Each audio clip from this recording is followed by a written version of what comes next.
जय हिंद साथियों, मैं अभिषेक कुमार आपका आपके अपने परिवार सविंद्रा क्लासेस में स्वागत करता हूं। आइए फ्रेंड्स, हम आज संडे है, स्टैटिक जीके के बारे में अपनी क्लास को आगे बढ़ाते हुए उड़ीसा राज्य दर्शन पार्ट 2 के बारे में हम चर्चा करते हैं। बात अगर किया जाए कि उड़ीसा में हमने क्या क्या पढ़ लिया है, तो हमने पढ़ लिया है उड़ीसा का ओरिजिन कैसे हुआ, उड़ीसा कितने पार्टों में बटा हुआ था। बात करते हैं उड़ीसा जब इसका अगर कहा जाए बनाया गया तो यह ब्रिटिश साम्राज्य का हिस्सा था। ठीक है, प्रोविंस में आता था। इसे 1912 ईस्वी में दो भागों में बांटा गया था, अलग किया गया था। कौन कौन सा? बिहार और उड़ीसा। बाद में 1936 1 अप्रैल 1936 को इसको अलग करके एक नया राज्य बना दिया गया। अगर आपसे पूछा जाए भाषाई के आधार पर ओरिजिन होने वाला पहला राज्य कौन सा है स्वतंत्रता के पहले, तो आप बताएंगे 1 अप्रैल 1936 को एक राज्य बना जिसे उड़ीसा नाम दिया गया है। अगर कहा जाए इसके उत्तरी अगर तट को कहा जाए क्या कहा जाता है, तो उत्तरी सरकार तट कहा जाता है। बात करते हैं कि इसका अगर कहा जाए 1 अप्रैल को इसका जन्म दिवस मनाया जाता है, तो जिसे उत्कल दिवस के नाम पर मनाया जाता है। उत्कल दिवस से हम यह भी याद रख सकते हैं कि उड़ीसा का अगर पूछा जाए राजकीय गान क्या है या गीत क्या है, तो उत्कल जननी नाम से एक गान बनाया गया है या गीत बनाया गया है, जिसे विनय मोहन पात्रा जी ने लिखा हुआ है। ठीक है, यहाँ तक हमने देख लिया था। आइए हम क्लास को आगे बढ़ाते हुए और इसके बारे में चर्चा करते हुए बढ़ते हैं आगे। देखिए, बात किया जाए उड़ीसा त्योहार की बात कर लेते हैं, तो सबसे पहले हम देखते हैं शिवरात्रि। ठीक है, यहाँ क्या मनाया जाता है? शिवरात्रि मनाया जाता है। हमारे यहाँ भी क्या मनाया जाता है? शिवरात्रि मनाया जाता है। तो उड़ीसा में पहला त्योहार क्या है? शिवरात्रि मनाया जाता है। फिर काली पूजा मनाया जाता है। फिर ठीक है, डोला पूजा भी मनाया जाता है। और एक त्योहार मस्ट इम्पोर्टेंट है याद करने के लिए, नुआखाई त्योहार, यह भी यहीं पर मनाया जाता है। दूसरी चीज बात करते हैं शीतला कथा। शीतला कथा और अगर कहा जाए रथ यात्रा, आप कहते हैं जगन्नाथपुरी, यहीं पर एक मंदिर स्थित है जो अगर कहा जाए विष्णु भगवान का मंदिर है। किस नदी के किनारे है? तो महानदी के किनारे स्थित है। बात अगर किया जाए कि इसी के उपलक्ष्य में यहाँ पर क्या होता है, यहाँ पर मनाया जाता, अगर एक कहा जाए रथ यात्रा निकाली जाती है। ठीक है, अगर कहा जाए कोणार्क डांस भी यहाँ पर मनाया जाता है। अगर कहा जाए राजा परवा, अभी हाल ही में पूछा जाएगा कि राजा परवा हाल ही में किस राज्य में त्योहार मनाया गया, तो आप सीधा सीधा बताएंगे यह त्योहार कहाँ का है?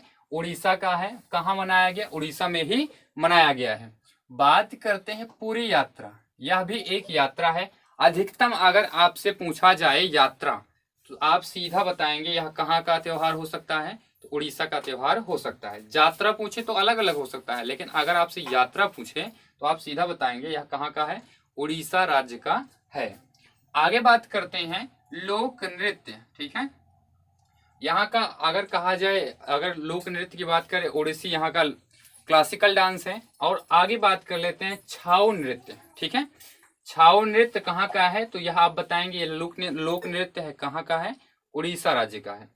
आगे बात कर लेते हैं दलखई नृत्य। ठीक है, दलखई नृत्य भी कहाँ का है? उड़ीसा राज्य का है। आदिवासी नृत्य, आदिवासी जो जनजाति होती है, आदिवासी उसे जनजाति कहते हैं। अगर बात कर लेते हैं कहाँ का है यह भी उड़ीसा का है। एक है मोहारी नृत्य। ठीक है, और एक है घुमरा नृत्य। अगर आपसे घूमर पूछे तो आप बताएंगे राजस्थान का, लेकिन आपसे अगर पूछे घुमरी नृत्य तो आप कहाँ का बताएंगे? घुमरा नृत्य। तो कहाँ का बता देंगे आप? उड़ीसा का है। गोरी पुआ, ठीक है, गोरी पुआ नृत्य, ठीक है, या गोटी पुआ नृत्य कहाँ का है? या गोरी पुआ, याद रखिएगा गोरी पुआ इसका सही नाम है। तो गोरी पुआ नृत्य कहाँ का है? यह भी उड़ीसा राज्य का है। आगे देख लेते हैं मंदिर कौन कौन से हैं। तो मंदिर आपके हैं, अगर पूछा जाए जगन्नाथ मंदिर यहीं पर है, जगन्नाथ पुरी या पुरी का मंदिर जिसे कहते हैं। जगन्नाथ भगवान कौन से हैं? तो विष्णु भगवान जी का मंदिर स्थित है। अगर कहा जाए मुक्तेश्वर मंदिर कहाँ पर स्थित है? तो यह भी उड़ीसा राज्य में स्थित है। राजा रानी मंदिर कहाँ पर स्थित है? यह भी कहाँ है? उड़ीसा राज्य में स्थित है। अगर कहा जाए परशुरामेश्वर मंदिर कहाँ पर स्थित है? परशुरामेश्वर मंदिर कहाँ पर है? उड़ीसा राज्य में है। ठीक है, आपसे पूछा जाए सूर्य मंदिर या कोणार्क का मंदिर, ठीक है, कोणार्क का मंदिर कहाँ पर स्थित है, तो आप बताएंगे उड़ीसा राज्य में है। कोणार्क का मंदिर इसलिए प्रसिद्ध है कि अगर कहा जाए यह किस देवता की मूर्ति है, तो आप यह बताएंगे यहाँ पर किसी देवता की मूर्ति प्रस्तुत नहीं है या रखी नहीं गई है, यह सिर्फ एक भगवान को समर्पित है, वह सूर्य भगवान को समर्पित है। किस नदी के किनारे स्थित है, तो महानदी के किनारे स्थित है। आपसे अगर पूछा जाता है यह किस किस पत्थरों से बना हुआ है, तो ग्रेनाइट पत्थरों से बना हुआ है। अगर आपसे पूछा जाए कि वह पहला मंदिर जो सौर ऊर्जा से संचालित किया गया है तो कौन सा है, तो वह कोणार्क का सूर्य मंदिर है, ठीक है। अब बताएंगे ऐसे क्या कहते हैं इसे, ठीक है, इसे क्या कहते हैं, सूर्य का मंदिर कहते हैं। आगे बात कर लेते हैं हवाई अड्डा, बीजू पटनायक अंतरराष्ट्रीय हवाई अड्डा कहाँ पर है, भुवनेश्वर में स्थित है, ठीक है। बीजू पटनायक अंतरराष्ट्रीय हवाई अड्डा भुवनेश्वर में स्थित है। वीर सुरेंद्र, ठीक है, एयरपोर्ट कहाँ पर स्थित है, यह भी कहाँ स्थित है, तो यह भी स्थित है कहाँ पर, यह भी उड़ीसा राज्य में स्थित है। बात कर लेते हैं यहाँ की विश्व धरोहर जो हमारे लिए मस्ट इंपॉर्टेंट हो सकती हैं, और एक नाम आया है भुवनेश्वर, जिसे मंदिरों का शहर कहा जाता है, ये याद रखिएगा, ठीक है। आगे देखते हैं विश्व धरोहर, कोणार्क का सूर्य मंदिर कब यूनेस्को में शामिल किया गया। विश्व धरोहर का मतलब ही है यूनेस्को में शामिल, यूनेस्को में शामिल किया गया है, ठीक है, विरासत स्थल। अगर आपसे पूछा जाए विरासत सूची की स्थापना 1977 में की गई थी, लेकिन यूनेस्को की स्थापना अगर बात किया जाए तो कब की गई थी, 1945 को की गई थी। 1984 में किसको शामिल किया गया, उड़ीसा के सूर्य मंदिर को, जिसे कोणार्क का सूर्य मंदिर भी कहा जाता है, ठीक है। अगर पूछ लिया जाए सबसे ऊंची चोटी कौन सी है, तो देवमाली पूर्वी घाट पर स्थित है, ठीक है। अगर बात किया जाए भारत का 2 घाट स्थित हैं, ठीक है, इसे क्या कहते हैं, इसे पश्चिमी घाट कहते हैं, इसे पूर्वी घाट कहते हैं, तो उड़ीसा यहीं पर स्थित है। तो यहीं पर इसकी सबसे ऊंची चोटी कौन सी है, देवमाली, और कितने मीटर ऊंचाई है, 1672 मीटर ऊंचाई किसकी है, देवमाली की। अगर पूछ लिया जाए उड़ीसा राज्य की सबसे ऊंची चोटी कौन सी है, तो आप सीधा बताएंगे कि देवमाली है। किस राज्य में है, उड़ीसा राज्य में स्थित है। ऊंचाई कितनी है, 1672 मीटर है। किस घाट पर स्थित है, तो पूर्वी घाट पे स्थित है। पूर्वी घाट को उड़ीसा तट को क्या कहा जाता है, तो उत्तरी सरकार तट कहा जाता है, ठीक है। आगे देख लेते हैं यहाँ के, अगर सबसे ऊंची चोटी देख लिया गया, अब यहाँ के जलप्रपात देख लेते हैं, ठीक है, ठीक है। क्या है, दुधमा झरना, ठीक है, और बाहरा पानी झरना, कोली घूमर झरना, ठीक है। कौन कौन से, दुधमा झरना और है बारह पानी या बारह पानी कहते हैं इसे, और कोली घूमर झरना भी कहते हैं। तीन मस्ट इंपॉर्टेंट यहाँ के झरने हैं, ये याद रखें, जिसे वाटरफॉल्स इंग्लिश में कहते हैं। आगे देख लेते हैं यहाँ के राष्ट्रीय पार्क कौन कौन से हैं, मस्ट इंपॉर्टेंट हमारे लिए क्या बन सकते हैं, 2 ही पूछे जाते हैं, भीतरकनिका राष्ट्रीय पार्क, ठीक है, या राष्ट्रीय उद्यान कहते हैं, और सिमलीपाल राष्ट्रीय उद्यान। 12 पानी की बात करते हैं, झरना कहाँ पर स्थित है, तो सिमलीपाल में स्थित है। आगे देखते हैं यहाँ की कुछ हाथी रिजर्व देख लेते हैं। तो जैसे कहा जाए मयूरभंज राष्ट्र अगर हाथी रिजर्व, ठीक है। अगर आपसे पूछे हाथी दिवस कब मनाया जाता है, तो 12 अगस्त को मनाया जाता है, ठीक है। अगर पूछ लिया जाए कि अगर हाथी प्रोजेक्ट कब चलाया गया था, तो 1992 को चलाया गया था, ठीक है। अगर पूछ लिया जाए हाथी किस राज्य की पशु है, तो आप क्या बताएंगे। अगर आपसे पूछा जाए तो अगर कहा जाए झारखंड, केरला और कर्नाटका, 3 राज्य हैं, केरल, कर्नाटक और झारखंड, क्या यहाँ के राज्य की पशु हैं, ठीक। आगे देखते हैं कहाँ है मयूरभंज हाथी रिजर्व, कहाँ पर है, उड़ीसा राज्य में है। महानदी हाथी रिजर्व कहाँ पर है, यह भी उड़ीसा राज्य में स्थित है।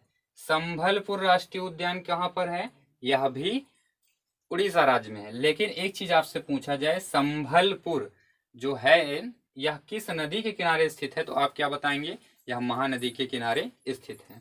आगे देखते हैं दक्षिणी उड़ीसा राष्ट्रीय अगर हाथी रिजर्व कहाँ पर स्थित है, यह भी स्थित है कहाँ पर, यह भी उड़ीसा राज्य में स्थित है। बायोस्फीयर देख लेते हैं, ठीक है। सबसे पहले बायोस्फीयर की बात करें तो 1986 नीलगिरी, ठीक है, नीलगिरी पर्वत जो है केरल और कर्नाटक के बीच में, वहां पर बनाया गया था पहला बायोस्फीयर की बात करते हैं। अगर पूछ लिया जाए सिमलीपाल बायोस्फीयर, ठीक है, यह कहाँ का है? सिमलीपाल, आप याद करते हैं सिमलीपाल राष्ट्रीय उद्यान भी है और सिमलीपाल क्या है? बायोस्फीयर भी है। ये यहाँ तक हो गया। आगे बात करते हैं कि अगर सिमलीपाल बायोस्फीयर है, ठीक, तो यह कब बनाया गया? यह बनाया गया 2009 को। अगर पूछ लिया जाए जैव विविधता दिवस कब मनाया जाता है, तो आप सीधा बताएंगे कि 22 मई को जैव विविधता दिवस मनाया जाता है। पर्यावरण दिवस कब मनाया जाता है? 5 जून को मनाया जाता है। इस बार पर्यावरण का निर्देशक देश कौन सा था जिसे ऑर्गेनाइज किया था? वह पाकिस्तान था। ठीक है, आगे बात कर लेते हैं, पक्षी अभ्यारण्य की बात कर लेते हैं। तो एक पक्षी अभ्यारण्य है सबसे मोस्ट इंपॉर्टेंट, चिल्का पक्षी अभ्यारण्य। ठीक है, चिल्का नदी क्या है? अगर चिल्का झील की बात कर लिया जाए तो यह भारत की सबसे बड़ी लैगून झील है। ठीक है, भारत की सबसे बड़ी लैगून झील है। रामसर साइट देख लेते हैं। रामसर साइट के बारे में थोड़ी सी हम जानकारी इकट्ठा करते हैं। 1971 की बात किया जाए, रामसर कन्वेंशन हुआ था ईरान के रामसर शहर में। ठीक है, वहां पर अगर कहा जाए वेटलैंड स्थान को या क्षेत्रों को बचाने के लिए एक समझौता हुआ था जो 1975 से पूरे देश में लागू हो गया। 1981 की बात किया जाए तो सबसे पहले भारत का क्या चिल्का झील को इसमें शामिल किया था। इसके बाद केवलादेव राष्ट्रीय उद्यान कहाँ पर है?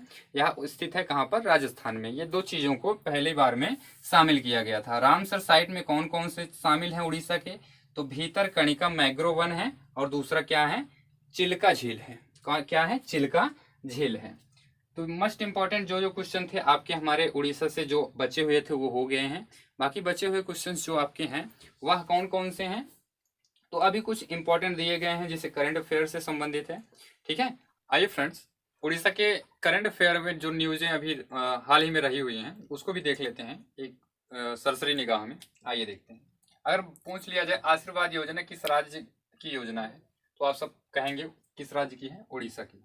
इसी के तहत कोविड-19 के तहत अनाथ हुए बच्चों को 2.5 लाख रुपए उनके खातों में जमा कराया जाएगा। यह किसका है? तो यहाँ के जो हैं नवीन पटनायक जी है ना, यहाँ के कौन है? यहाँ के सीएम हैं, उनके द्वारा चलाई गई एक योजना है जिसे क्या कहते हैं? आशीर्वाद योजना। किस राज्य की है योजना है? यह उड़ीसा राज्य की योजना है। बात कर लेते हैं गरिमा योजना। गरिमा योजना कहाँ की है? यह भी कहाँ, किस राज्य की है? तो यह भी उड़ीसा राज्य की योजना है। अगर पूछ लिया जाए दूसरी योजना है बालाराम योजना। बालाराम योजना क्या है? अगर कहा जाए ये जमीन देने के लिए एक योजना चलाई गई थी जिसे बालाराम योजना कहते हैं। यहाँ कहाँ की योजना है? तो उड़ीसा राज्य की योजना है। आगे देख लेते हैं मोह प्रतिभा योजना, और अगर कहा जाए किस राज्य की है? तो यह भी उड़ीसा राज्य की है। मास्क अभियान, इसको किसने चलाया था? ठीक है, ये इंपॉर्टेंट हो सकता है। तो यहाँ के सीएम कौन है? नवीन पटनायक जी ने चालू किया था। ई लर्निंग ऐप, बच्चों के पढ़ने के लिए लर्निंग ऐप चलाया गया था। जो बच्चे कोविड-19 के तहत जब अगर स्कूल और कॉलेज बंद हो गए थे उनको पढ़ने के लिए एक पोर्टल चलाया गया था जिसे ई लर्निंग पोर्टल कहते हैं। एक अगर चीज के आगे अगर ई लग जाए तो समझ लीजिए वो नेट से संबंधित है, ठीक है, या इंटरनेट से संबंधित है। तो ई लर्निंग ऐप चलाया गया था। भारत का पहला ई समाचार पोर्टल, ठीक है, भारत का पहला ई समाचार पोर्टल किसने चलाया था और किस राज्य ने चलाया था? तो वह कौन सा है? तो वह है उड़ीसा राज्य। ठीक है, दूसरी बात कर लेते हैं, पहला अग्नि पार्क या कहा जाए फर्स्ट फायर पार्क कहां पर है? तो यह भी उड़ीसा की राजधानी भुवनेश्वर में खोला गया है। आगे कर लेते हैं, सौर मिसाइल का परीक्षण किया गया है। ठीक है, उड़ीसा के चांदीपुर, ठीक है, चांदीपुर एक है, वहां पर अगर एक मिसाइल का परीक्षण किया गया। किसने परीक्षण किया है? तो आपको पता है डीआरडीओ है। डीआरडीओ ने यहाँ पर किसका परीक्षण किया है? सौर मिसाइल का परीक्षण किया है। एसडीजी प्रमाण पत्र प्राप्त करने वाला पहला शहर या राज्य, अगर बात कर लिया शहर कौन सा है तो भुवनेश्वर है। अगर आपसे बात कर लिया जाए राज्य कौन सा है तो उड़ीसा राज्य में स्थित है, और शहर कौन सा है तो वह है भुवनेश्वर। एसडीजी अगर कहा जाए आईएसओ सर्टिफाइड पहले कौन सा राज्य है? तो उड़ीसा राज्य है। बात कर लेते हैं इसे कोणार्क महोत्सव। आपको पता है कोणार्क महोत्सव कहाँ मनाया? कोणार्क का मंदिर है जो सूर्य भगवान को समर्पित है, वहां पर एक उत्सव मनाया जाता है जिसे कोणार्क उत्सव महोत्सव कहते हैं। 2020 में मनाया गया था, नहीं मनाया गया था उस समय, क्या था, इसे कैंसिल कर दिया गया था। आगे देखते हैं। राजा परवा उत्सव मनाया गया है हाल ही में कौन सा मनाया गया? राजा परवा उत्सव कहाँ पर मनाया गया? उड़ीसा में। अभी मैंने जब त्योहार पढ़ा रहे थे वहां पर हमने बताया था कि राजा परवा उत्सव कहाँ का है? उड़ीसा राज्य का है। राउरकेला में सबसे बड़ा हॉकी स्टेडियम बनाया जा रहा है, ठीक है। अभी हाल ही में इसका नाम भी परिवर्तन हो गया है। तो अगर आप लोग कमेंट करके बताएंगे कि क्या कहते हैं, इसका नया नाम क्या रखा गया है, तो याद रखिएगा फीफा 2022, ठीक है, वर्ल्ड कप बात कर लिया जाए तो यहीं पर होगा। कहाँ पर होगा? भारत में होगा। पहला भुवनेश्वर में इसकी राजधानी, और दूसरा कहाँ पर होगा? राउरकेला, ठीक है। राउरकेला आपसे पूछ लेते किस नदी के किनारे है, तो आप बताएंगे तो ब्राह्मणी नदी के किनारे है। वंदे उत्कल जननी, आपसे मैंने बताया कि 2020 में एक नया उड़ीसा का नया गीत है, ठीक है, उसको किसने लिखा है? तो उसे लिखा है विनय मोहन पात्रा जी ने लिखा हुआ है। 1 अप्रैल को उत्कल दिवस के नाम के रूप में कौन मनाता है? तो वह उड़ीसा राज्य मनाता है। बात करते हैं भारत का पहला तूफान रिसर्च सेंटर कहाँ खोला गया है? तो यह खोला गया है उड़ीसा राज्य में, ठीक है। कहाँ खोला गया है? तो उड़ीसा राज्य में खोला गया है। अगर आपसे बात कर लेते हैं मिशन शक्ति, ठीक है, अगर मिशन शक्ति की बात करें, मिशन शक्ति किस राज्य में चलाया गया? तो आप बताएंगे उत्तर प्रदेश में आनंदीबेन पटेल द्वारा, ठीक है, आनंदीबेन द्वारा। अगर पूछा जाए मिशन शक्ति SHG एक विभाग की स्थापना की है, तो किसने एक विभाग की स्थापना की है? यह उड़ीसा राज्य। दोनों के दोनों महिलाओं की सुरक्षा से संबंधित हैं, ठीक है। तो ये मोस्ट इंपॉर्टेंट हमारे करंट अफेयर रहे। आगे भी अगर हम देखना चाहें तो हम देख सकते हैं। अगर बात किया जाए भारत, अगर कहा जाए पहला खेलो इंडिया गेम कहाँ पर होगा 2021 का, तो बात करें कहाँ पर होगा? यह भी उड़ीसा राज्य में होगा। अगर आपसे पूछ लिया जाए आम शहर स्वच्छ शहर किस राज्य की योजना है? आम शहर